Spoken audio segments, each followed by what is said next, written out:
Hi student, I am Deva from the Maths Solution. Today we are going to see the introduction of exercise 1.3 standard பார்த்தீங்கன்னா 11. So இது வந்து பார்த்தீங்கன்னா இந்த function இதெல்லாம் நம்ம 10th படித்தது தான். ஸோ அதெல்லாம் நான் அப்படியே ஓரளவு சொல்லிடுறேன். புதுசாக படிக்கிறது மட்டும் நான் நோட்ஸ் கொடுத்துக்கிறேன். சரிங்களா? ஸோ 10th நம்ம என்ன படிச்சுக்கிறோம்? ஃபங்க்ஷனாக படிச்சுக்கிறோம். சரிங்களா? ஃபங்க்ஷன் என்னது? Every end of domain is having unique image, that is called a function. சரிங்களா? அதெல்லாம் 10th படிச்சதும். ஸோ நெக்ஸ்ட் வந்து பார்த்தீங்கன்னா அதில் domain, codomain, range, image, preimage, so அதெல்லாம் நீங்கள் 10th படித்தது அதே தான். சரிங்களா? ஸோ நெக்ஸ்ட்டு பார்த்தீங்கன்னா ஒரு ஃபங்க்ஷன் வந்து பார்த்தீங்கன்னா எப்படிலாம் நம்ம ரெப்ரசன்ட் பண்ணலாம் அதுவும் நம்ம படிச்சுக்கிறோம்.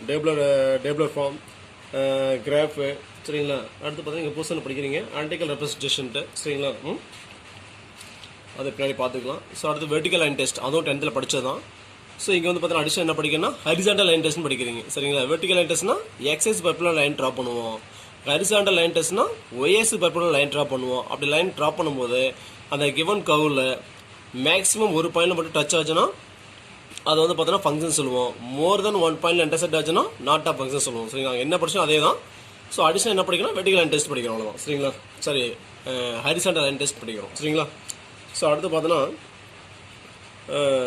டைப்ஸ் ஆஃப் அந்த ஃபங்க்ஷன், இந்த identity function, constant function, zero function, so இதெல்லாம் அங்கே படிச்சது தான். சரிங்களா? அந்த மாடல்ஸ் ஃபங்க்ஷன் படிச்சிருப்பீங்க 10th எக்ஸாம்பிள் 1.18 படிச்சிருப்பீங்க. சரிங்களா? ஸோ அதில் இப்போ நீங்கள் புதுசாக படிக்க பார்த்தீங்கன்னா சிக்னப் ஃபங்க்ஷன் பார்த்தோன்னா அதை எப்படி டிஃபைன் பண்ணலாம்? எக்ஸ் பை மாடல்ஸ் ஆஃப் எக்ஸ்ன்னு சொல்லலாம். எக்ஸ் நாட் ஈக்குவல் 0, எக்ஸ் 0னா 0. ஃபங்க்ஷன் பார்த்தீங்கன்னா f from R to R. சரிங்களா? ஸோ அடுத்து பார்த்தீங்கன்னா கிரேட்டஸ்ட் இன்டிஜர் ஃபங்க்ஷன். ஸோ இதெல்லாம் நீங்கள் புதுசாக படிக்க போகிறீங்க. சரிங்களா? அது மட்டும் நான் நோட்ஸ் கொடுத்துக்கிறேன். சரிங்களா? கிரேட்டஸ்ட் இன்டிஜர் ஃபங்க்ஷன் சொல்லலாம். இன்னும் ஃப்ளோர் ஃபங்க்ஷன். ஃப்ளோர் பார்த்தீங்கன்னா கீழே இருக்கும். சரிங்களா? ஸோ பார்த்தீங்கன்னா கீழே பெண்ட் ஆகிருக்கும் பாருங்க. கீழே எல் மாதிரி போட்டுருக்கோமா?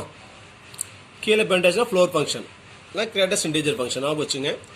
அப்போ அது வந்து பார்த்தீங்கன்னா நம்ம சின்ன வயசு நம்பர் லைன் படிச்சுக்கிறோம். ஸோ அதை வச்சு தான் படிக்கிறோம். சரியா? Greatest integer function of 1/5. அப்போ 1/5 பார்த்தீங்கன்னா மிக்சர் ஃப்ராக்ஷன் இருக்குது. ஃப்ராக்ஷனை மாற்றுறேன். அப்போ 5 1s are 5, 5 + 1 6, அப்போ 6/6. அதை டிவைட் பண்ணால் 1.2. ஸோ அப்போ greatest integer function of 1/2 is 1. அப்படின்னா என்னது? அந்த நம்பர் லைனில் சரிங்களா அந்த 1.2க்கு லெஃப்ட் சைட் பார்க்கணும். சரிங்களா? கிரேட்டஸ்ட் இன்டிஜர் ஃபங்க்ஷன் ஆனது லெஃப்ட் 1.2க்கு லெஃப்ட் சைடில் என்ன ஹோல் நம்பராக இருக்குது. சரியா? அதாவது பார்த்தீங்கன்னா அந்த ரியல் நம்பரை இன்டிஜரை மாற்றுறோம். ஸோ அவ்வளோதான். சரிங்களா? Greatest integer function, smallest integer function. So இதெல்லாமே என்னது? ரியல் நம்பரை நம்ம இன்டிஜராக மாற்றுறோம். சரிங்களா? ஸோ அப்போ அந்த 1.2க்கு லெஃப்ட் சைடில் நம்பர் லைன் லெஃப்ட் சைடு பார்க்கணும். அப்போ 1.2க்கு லெஃப்ட் சைடில் பார்த்தோன்னா நியரஸ்ட் இன்டிஜர் பார்த்தா 1 தான் இருக்குது. ஸோ அப்போ கிரேட்டஸ்ட் இன்டிஜர் ஆஃப் 1/2 இஸ் 1. சரிங்களா? அடுத்து பார்த்தோன்னா கிரேட்டஸ்ட் இன்டிஜர் 7.23 ஈக்குவல் டு, அப்போ 7.2க்கு லெஃப்ட் சைடு என்ன இருக்குது? 7 இருக்குது. சரிங்களா? அதோட நியரஸ்ட் ரவுண்டட் ஃபிகர். சரிங்களா? அப்போ 7 தான் இருக்குது. அப்போ அதோட வேல்யூ பார்த்தோன்னா 7. சரிங்களா? கிரேட்டஸ்ட் இன்டிஜர் லெஃப்ட் சைடு பார்க்கணும். அடுத்து கிரேட்டஸ்ட் இன்டிஜர் 6னா 6 தான். கிரேட்டஸ்ட் இன்டிஜர் -4 -4 தான். சரிங்களா? ஸோ ரியல் நம்பர் நம்ம இன்டிஜராக மாற்றணும். ஸோ நெக்ஸ்ட் பார்த்தீங்கன்னா ஸ்மாலஸ்ட் இன்டிஜர் ஃபங்க்ஷன் அல்லது சீலிங் ஃபங்க்ஷன் சொல்லுவோம். சீலிங் ஃபேன் எங்கே இருக்கும் வீட்டில்? ஸோ டாப்பில் ரூஃபில் இருக்கும். சரிங்களா? ஸோ அப்போ மேலே தட் இஸ் ரைட் சைட் பார்க்கணும். நம்பர் லைனில் ரைட் சைட் பார்க்கணும். லெஃப்ட் சைட் பார்த்தீங்கன்னா கிரேட்டஸ்ட் இன்டிஜர் ஃபங்க்ஷன், ரைட் சைடில் பார்த்தீங்கன்னா least integer or smallest integer function சொல்லுவோம். சரிங்களா? சேம் அதே இதுதான். Least or smallest integer function 1/5 simply பண்ணால் 6/5. அப்போ 1/2ஓட ஸ்மாலஸ்ட் இன்டிஜர் ஃபங்க்ஷன் 2ன்னு சொல்லுவோம். ஸோ அது நம்பர் லைன் எப்படி பார்க்குறதுன்னு பார்த்தீங்கன்னா 1.2க்கு ரைட் சைடில் பார்க்கணும். சரி, லெஃப்ட் சைடில் பார்த்தீங்கன்னா கிரேட்டஸ்ட் இன்டிஜர் ஃபங்க்ஷன், ரைட் சைடில் பார்த்தோம்னா smallest integer function or least integer function. அப்போ 1.2க்கு ரைட் சைடில் ஸோ நியரஸ்ட் இன்டிஜர் பார்த்தீங்கன்னா 2 தான் இருக்கும். சரிங்களா? அதாவது ரவுண்டட் நம்பர், ரவுண்டா. சரியா? 2 3 4 5 6 அந்த மாதிரி பார்த்தீங்கன்னா 2 தான் பக்கத்தில் இருக்கு. ஸோ அப்போ அதோட வேல்யூ 2. அடுத்து least integer function or smallest integer function 7.23 equal to, அப்போ 7.23க்கு ரைட் சைடில் பார்க்குறோம். ரைட் சைடில் பார்த்தோன்னா ஃபர்ஸ்ட் ரவுண்டட் ஃபிகர் பார்த்தீங்கன்னா 8 தான் இருக்கும். அப்போ அதோட வேல்யூ 8. சரிங்களா? அப்போ -2 1/2ஓட ஸ்மாலஸ்ட் இன்டிஜர் வேல்யூ பார்த்தீங்கன்னா அது சிம்ப்ளை பண்ணால் -5/2. அப்போ -2.5 -2.5க்கு ரைட் சைடில், அப்போ -2.5க்கு ரைட் சைடு என்ன இருக்கும்? -2 தான் இருக்கும். அப்போ அதோட வேல்யூ -2. புரியுதுங்களா? இப்போ லாஸ்ட்டாக பார்த்தீங்கன்னா greatest integer function, smallest integer function பார்த்தோம். இந்த ரெண்டு ஃபங்க்ஷன் நம்ம என்ன சொல்லணும்னு பார்த்தீங்கன்னா ஸ்டெப் ஃபங்க்ஷன் சொல்லுவோம். சரிங்களா? ஸோ நெக்ஸ்ட் வந்து பார்த்தீங்கன்னா horizontal line test. Horizontal test ஒன்றுமே கிடையாது. ஸோ வெர்டிகல் லைன் டெஸ்ட் எப்படி படிச்சோம் அதே தான். சரிங்களா? Vertical line test x axis perpendicular line draw பண்ணுவோம். இங்கே வந்து பார்த்தீங்கன்னா ஒய்எஸ் பர்புலர் லைன் ட்ரா பண்ணுவோம். சரிங்களா? எக்ஸஸ் ஹரிசாண்டல் இருக்காத ஹரிசாண்டல் லைன் டெஸ்ட் சொல்லுவோம். அப்போ அந்த ஹரிசாண்டல் லைன் ட்ரா பண்ணும்போது அந்த கிவன் கவுல மேக்ஸிமம் ஒரு பாயிண்ட் தான் இன்டர்செக்ட் ஆகணும். ஆச்சுன்னா function. More than one point intersect ஆச்சுன்னா நாட் அ ஃபங்க்ஷன். அவ்வளோதான். சரிங்களா? ஸோ அடுத்து பார்த்தீங்கன்னா next types of function. So அதுவும் நம்ம 10th படிச்சதான். 1-to-1 function, on-to function, 1-to-1 and on-to function. சரிங்களா? அப்போ 1-to-1 ஃபங்க்ஷன் டொமைனில் இருக்கிற ஒவ்வொரு எலமெண்ட்டுக்கும் ஒரு யூனிக் இமேஜ் இருக்கணும். அது 1-to-1 ஃபங்க்ஷன். on-to ஃபங்க்ஷனா range is equal to codomain. சரிங்களா? ஸோ அப்போ என்னது 1-to-1 at the same time on-to-னா அது 1-to-1 on-to சொல்லுவோம். 1-to-1 function is known as ISB. Code ஞாபகம் வச்சுங்க. I for injective function, S for surjective function, B for bijective function. அப்போ 1 மார்க்ல கேட்கலாம். 1-to-1 function is known as injective function. 1-to-1 ஃபங்க்ஷனோட இன்னொரு நேம் பார்த்தீங்கன்னா இன்ஜெக்டிவ் ஃபங்க்ஷன் சொல்லுவோம். அடுத்தது on-to function is known as surjective function. on-to ஃபங்க்ஷனோட இன்னொரு பேர் பார்த்தீங்கன்னா சஜெக்டிவ் ஃபங்க்ஷன். அடுத்து 1-to-1 and on-to function is known as bijective function. அது 1-to-1 அண்ட் on-to ஃபங்க்ஷனோட இன்னொரு பேர் பார்த்தீங்கன்னா பைஜெக்டிவ்னு சொல்லுவோம். சரிங்களா? ஸோ அதில் 1 மார்க்காக படிச்சுங்க. ஸோ அதில் பார்த்தோன்னா ஆப்ரேஷனல் ஃபங்க்ஷன்ஸ். அடுத்து காம்போசிஷன். காம்போசிஷன் ஒன்றுமே கிடையாது. எஃப்னு ஒரு ஃபங்க்ஷன், ஜிங்கிற ஒரு ஃபங்க்ஷன் எடுத்துக்கணும். எஃப்ல வந்து பார்த்தீங்கன்னா domain ABC, go domain XYZ.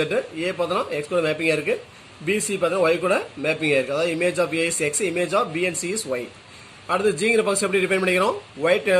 Y from z, y to z. சரியா? G from y to z. Y பார்த்தீங்கன்னா டொமைனு, இசட் பார்த்தீங்கன்னா கோ டொமைனு. சரிங்களா? இதோட எக்ஸ் பார்த்தீங்கன்னா ஆர் கூட மேப்பிங்காக இருக்கு. ஒய் வந்து பார்த்தீங்கன்னா கியூ கூட மேப்பிங்காக இருக்கு. இசட் பார்த்தீங்கன்னா பி கூட மேப்பிங் ஆயிருக்கு. சரிங்களா? அப்போ காம்போஸ் ஃபங்க்ஷன் ஒன்றுமே கிடையாது. அந்த ரெண்டு ஃபங்க்ஷனில் இந்த ஃபர்ஸ்ட் ஃபங்க்ஷனோட கோ டொமைனும் செகண்ட் ஃபங்க்ஷனோட டொமைனும் சேமாக இருக்கும். சரிங்களா? ஸோ இது ரெண்டையும் வச்சு நம்ம காம்போசிஷன் ஃபங்க்ஷன் எப்படி எழுதுன்னு பார்த்தீங்கன்னா அதை அப்படியே இங்கே எழுதிக்கிறோம். சரிங்களா? என்ன ரிப்பீட் ஆகுது? ஃபர்ஸ்ட் ஃபங்க்ஷனோட கோ டொமைனும் செகண்ட் ஃபங்க்ஷனோட டொமைனும் சேமாக இருக்குது. அதனால அது ஒன்றை மட்டும் எழுதிக்கிறேன். சரிங்களா? அப்போ FG இதில் பாருங்க, A to A is mapping with X, B is mapping with Y, Z sorry C also mapping with Y. அது அப்படியே எழுதிட்டேன். ஸோ அடுத்து அந்த காமனாக இருக்கு இல்லையா, கோ டொமைன் அண்ட் டொமைன், அதை அப்படியே எழுதிட்டேன். சரிங்களா? அப்போ அந்த ஜியோட ரிலேஷன் அப்படியே எழுதிடும். சரிங்க? இங்கே தனித்தனியாக இருக்கு இல்லையா, அதை ரெண்டே அப்படியே சேர்த்து எழுதுறோம். அவ்வளோதான். சரியா?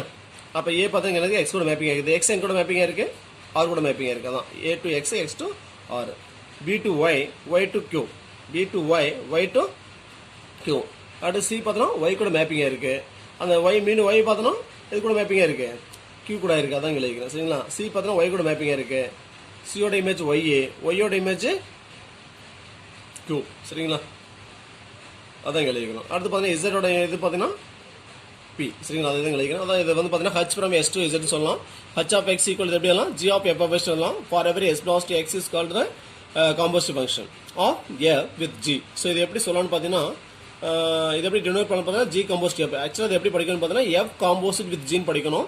ஸோ எழுதுறப்ப நமக்கு காம்ப்ளிகேட்டாக இருக்கும். ஸோ அதனால் நம்ம ஜி காம்போசிட் எப்படின்னு படிப்போம். சரிங்களா? ஆக்சுவலாக எப்படி படிக்கணும்? எஃப் காம்போசிட் வித் ஜின்னு தான் படிக்கணும். ஸோ ஆனால் எழுதுறப்ப காம்ப்ளிகேட்டாக இருக்கும். அதனால ஜி காம்போசிட் எப்படின்னு படிக்கணும். சரிங்களா? ஸோ நெக்ஸ்ட் வந்து பார்த்தீங்கன்னா அல்ஜிப்ரா ஃபங்க்ஷன். அதில் வந்து பார்த்தீங்கன்னா கொஞ்சம் டைப்ஸ் ஆஃப் ஃபங்க்ஷன் அடிஷனலாக படிக்கிறோம். ஸோ அது வந்து பார்த்தீங்கன்னா சம் ஸ்பெஷல் ஃபங்க்ஷன் சொல்லுவோம். பாலினாமியல் ஃபங்க்ஷன், லீனியர் ஃபங்க்ஷன், நான் லீனியர் ஃபங்க்ஷன். ஸோ அடுத்து பார்த்தீங்கன்னா எக்ஸ்போனன்ஷியல் ஃபங்க்ஷன், லாகரிதமிக் ஃபங்க்ஷன், அடுத்து பார்த்தீங்கன்னா ரேஷனல் ஃபங்க்ஷன். சரிங்களா? அடுத்து ரெசிப்ராக்கல் ஃபங்க்ஷன். ஸோ இதெல்லாமே பார்த்தீங்கன்னா புக்கில் பேஜ் நம்பர் 35 இருக்கு. ஸோ அதோட ஈக்குவேஷன் இமேஜை பார்த்துங்க. எக்ஸாமில் கேட்டிருக்காங்க. சரிங்களா? பப்ளிக்ல கேட்டிருக்காங்க. அது இமேஜெல்லாம் மைண்டில் வச்சுங்க. சரிங்களா? பேஜ் நம்பர் 35 இருக்கு. ஸோ நீங்கள் ரெஃபர் பண்ணிக்கங்க. சரிங்களா? அடுத்து வந்து பார்த்தீங்கன்னா இன்வர்ஸ் ஃபங்க்ஷன். இன்வர்ஸ் ஃபங்க்ஷன் என்னது? இப்போ ஒரு function f from s to y இருக்கு.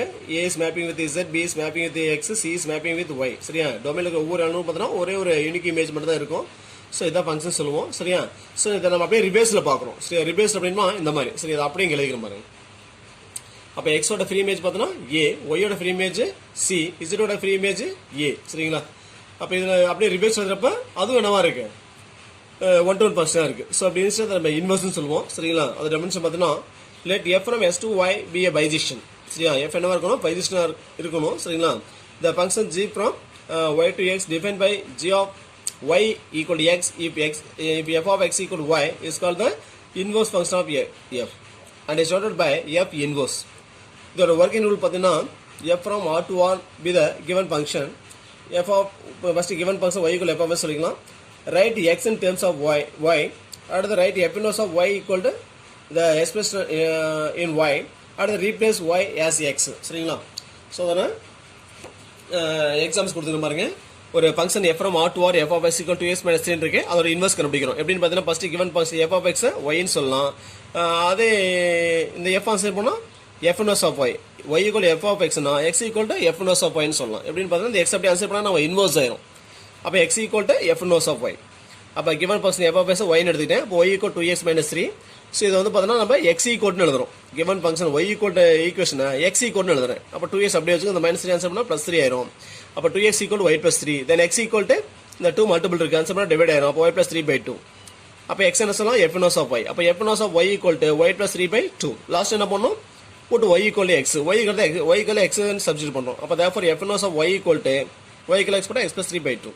அப்போ f inverse of y equal to x plus 3 by 2 is the inverse of f of x equal to 2x minus 3. அப்போ f inverse is exist சரிங்களா. So next பார்த்தீங்கன்னா f is invertible. அதாவது f composite f inverse equal to f inverse composite f equal to I அப்படின்னா f inverse எப்படி இருக்கும் 5 ஜெஸ்னா இருக்கும். 5 ஜெஸ்னா அது கண்டிப்பாக f inverse இருக்கும் சரிங்களா. So next odd function and even function சரியா. ஸோ இதுவும் இம்பார்ட்டன்ட்டு 1 மார்க்கில் கேட்பாங்க. சம்டைம்ஸ் பார்த்தீங்கன்னா 2 மார்க் 3 மார்க்கோட கேட்பாங்க பார்த்துங்க சரிங்களா. 1 to 1% ஒன்றுமே கிடையாது. கண்டிஷன் பார்த்தீங்கன்னா f of minus s equal to minus f of x. அப்போ இல்லாட்டி f of x equal sin x ஒரு ஃபங்க்ஷன் எடுத்துக்கிட்டேன். அப்போ கிவன் ஃபங்க்ஷனில் எக்ஸுக்குள்ள எக்ஸ் மைனஸ் எக்ஸ்னு சப்ஸ்டிட் பண்ணுறோம். அப்போ f of minus x equal to sin of minus x. sin of minus theta minus sin theta trigonometric formula. அப்போ f of minus x equal to minus f of x. அப்போ therefore f of minus x equal to minus அப்படியே வச்சுங்க. f of x என்ன சொல்லிக்கிறோம் f of x ன்னு சொல்லிக்கிறோம். sin x என்ன சொல்லிக்கிறோம் f of x. அப்போ f of minus x equal to minus f of x ன்னு கிடைச்சிருக்கு. அப்போ இங்கே பார்த்தா மைனஸ் இங்கே சைன் ரெண்டு பக்கம் பார்த்தா ஒரே சைன் தான் இருக்குது. Same sign. ஒரு ஆட்னா 1 ஏ1 2 அப்படி மைண்டில் வச்சுங்க. அப்போ சேம் சைனா f is odd function. அப்போ ஒரே ஒரு சைன் மட்டும் வந்துச்சுன்னா odd function. அடுத்து ஈவன் ஃபங்க்ஷன் பாருங்க. f of x equal cos x ஒரு ஃபங்க்ஷன் எடுத்துக்கிறேன். given ஃபங்க்ஷனில் x க்கு மைனஸ் எக்ஸை சப்ஸ்டியூட் பண்ணுறேன். அப்போ f of minus x equal to cos of minus x. cos of minus theta cos theta டிக்னாமெட்டிக் ஃபார்முலாவில் படிச்சுக்கிறோம் சரிங்களா. அப்போ cos of minus x cos x சொல்லலாம். cos x f of x ன்னு சொல்லலாம். அப்போ நமக்கு ஃபைனல் என்ன கிடைச்சிருக்கு result f of minus x equal to f of x. இங்கே பாசிட்டிவ் இங்கே நெகட்டிவ். ஸோ ரெண்டு சைன் வந்திருக்கு. ரெண்டுன்னா ஈவன் சரிங்களா. அப்போ therefore f is an even function. அப்போ 1 to 1 கண்டிஷன் அது f of minus x equal to minus f of x சரிங்களா. Even ஃபங்க்ஷனா f of minus x equal to f of x. So ஈஸியாக நம்ம confuse ஆகும் sir புரியல அப்படின்னா ஞாபகம் வச்சுங்க. ரெண்டு சைன் வச்சுன்னா ஈவன் ஃபங்க்ஷனு. ரெண்டு பக்கம் ஒரே சைன் சேம் சைன் ஒரே சைன் வந்துச்சுன்னா ஆட் ஃபங்க்ஷன். ஒன்று ஆடு ரெண்டுனா ஈவன் அப்படி மைண்ட் வச்சுங்க. ஸோ அதுக்கு நான் சில எக்ஸாம்ஸ் கொடுத்துக்கிறேன் ட்ரை பண்ணி பாருங்கள். ஸோ இதெல்லாமே ஆடு இதெல்லாமே ஈவன் செக் பண்ணி பாருங்கள். f of x equal to x, f of x equal to 2x, f of x equal to s square plus 2x, f of x equal to s square, f of x equal to 3, f of x equal to s power 4 plus s square. அடுத்து f of x equal to modulus x சரிங்களா. Sir ஆடு even மட்டும் தான் இருக்கா அப்படின்னா அது இருக்குது. So அது மட்டும் இல்லாமல் மூணாவது ஒன்று இருக்குது. அது என்னென்னு பார்த்தீங்கன்னா ஆட் ஃபங்க்ஷனும் இல்லாமல் ஈவன் ஃபங்க்ஷன் இல்லாமல் ஒரு ஃபங்க்ஷன் இருக்குது சரிங்க. அதுக்கு எக்ஸாம்பிள் பார்த்தீங்கன்னா f of x equal to x plus s squared is neither even or odd. அந்த x plus s squared இந்த ஃபங்க்ஷன் நீங்கள் இந்த கணிசம் அப்ளை பண்ணி பார்த்தீங்கன்னா ரெண்டுமே ஃபெயிலியர் ஆயிரும் சரிங்களா. அப்போ இது என்ன சொல்லலாம் இந்த மாதிரி இருந்துச்சுன்னா f is neither even or oddனு சொல்லுவோம் சரிங்களா. ஆட் ஃபங்க்ஷன் கிடையாது ஈவன் ஃபங்க்ஷன் கிடையாது சரிங்களா. ஸோ நெக்ஸ்ட் பார்த்தீங்கன்னா இந்த எக்ஸசைஸில் முக்கியமாக பார்க்குறது பார்த்தீங்கன்னா டைப்ஸ் ஆஃப் இன்டர்வல்ஸ். அது ரொம்ப முக்கியம் சரியா. மொத்தம் 4 டைப் இருக்குது. Open interval, close interval, close and open interval, open and close interval. அடுத்து பார்த்தீங்கன்னா 6 சரிங்களா. இப்போ நம்பர் லைன் ஞாபகம் வச்சுங்க. நான் சும்மா எக்ஸாம்பிளுக்கு எழுதிக்கிறேன்.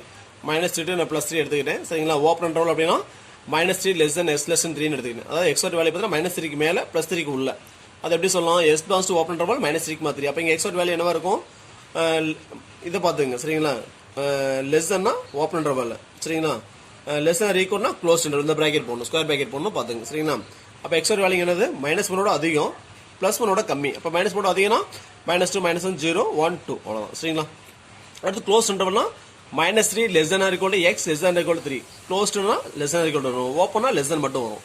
அப்போ less than or equal to வந்துச்சுன்னா இங்கே ஸ்கொயர் ப்ராக்கெட் வரும். அப்போ இதை எப்படி சொல்லலாம் x belongs to close interval -3க்கு மாத்திரி அப்படின்னா இங்கே எக்ஸோட் வேல்யூ என்னவா இருக்கும் -3 + 3 வரைக்கும். அப்போ இங்கே -3 + 3 எடுத்துக்கலாம். இங்கே எடுக்கக்கூடாது. சரிங்களா? அப்போ -3 to +3னா அப்போ எக்ஸோட வேல்யூ என்ன இருக்கும்? -3 -2 -1 0 1 2 3 அதான் எழுதிக்கலாம். சரிங்களா? அடுத்து closed and open interval -3 less than or X less than 3. இங்க எக்ஸோட வேல்யூ எப்படி டிஃபைன் பண்ணிக்கிறோம்? -3ல இருந்து அதோட பெருசு இது வரைக்கும் லெஸ் தேன் 3 விட -3ல இருந்து +3 விட கம்மி. அப்போ அது எப்படி சொல்லணும் நோட்டேஷன்ல? x belongs to closed and open interval -3, 3. அப்போ இங்க -3 எடுத்துக்கணும், +3 எடுத்துக்கூடாது. அப்போ -3 -2 -1 0 1 2 நம்பர் லைன் பார்த்து எழுதிட்டேன். சரிங்களா? ஸோ அடுத்து பார்த்தோன்னா open interval open and close interval -3 less than x less than 3. இங்க -3 எடுக்கக்கூடாது, +3 எடுத்துக்கலாம். அப்போ இங்க எக்ஸ் எப்படி டிஃபைன் பண்ணலாம்? x belongs to open and closed interval -3, 3 gives -3 மேல என்ன இருக்கு? -2 -1 0 1 2 3 up to 3 வரைக்கும். x less than -3னா -3 விட கம்மி. அப்போ -3 விட கம்மினா நம்பர்ல என்ன இருக்கு? -3க்கு அப்புறம் வரது எல்லாமே அதோட கம்மி தான். அது வரைக்கும் -2 வரைக்கும் அதான் எழுதிக்கிறேன் பாருங்க. x belongs to open interval -3, -3. அடுத்து பார்த்தோம்னா x greater than 3. x ஓட வேல்யூ பார்த்தீங்கன்னா 3 விட அதிகம். 3 விட அதிகம்னா 4 5 6 7 8 அப்படியே இது வரைக்கும் அப்படியே போயிட்டே இருக்கும், முடிவே எல்லாம் போகும். அதான் இன்ஃபினிட்டி வரைக்கும் எடுத்துக்கிட்டேன். சரிங்களா? Open interval 3, ∞. அடுத்து x belongs to 1னா ஓப்பன் இன்டர்வல் -3, +∞ சொல்லலாம். சரிங்களா? அடுத்து x less than or -3னா x ஓட வேல்யூ பார்த்தா -3ல இருந்து 3 விட கம்மி. அப்படின்னா எப்படி சொல்லலாம்? அப்போ நம்பர் லைன்ல பாருங்க, அதில் பார்த்தா தான் உங்களுக்கு புரியும். அப்போ -3ல இருந்து 3 விட கம்மின்னு சொல்லிட்டாங்க. அப்போ -3 அதோட கம்மி -4 அதோட கம்மி -5 அப்படியே போயிட்டே இருக்கும். சரிங்களா? -100 -1000 -10,000 அப்படியே ∞ வரைக்கும் போகும். ஸோ அதான் எழுதிக்கிறேன். x belongs to open and close interval -3, -3. அடுத்து நெக்ஸ்ட் என்னது? x greater than or 3. x ஓட வேல்யூ பார்த்தீங்கன்னா 3 விட அதிகம் சொல்லிட்டாங்க. அப்போ 3 விட அதிகம்னா 3 4 5 6 7 8 இது வரைக்கும் போகும், அப்படியே +∞ வரைக்கும் போகும். சரிங்களா? 10,000 10 lakhs crores அப்படியே போயிட்டே இருக்கும். அப்போ அதான் x belongs to closed and open to 3, ∞. சரிங்களா? தேங்க்ஸ் ஃபார் வாட்சிங். நன்றி, வணக்கம்.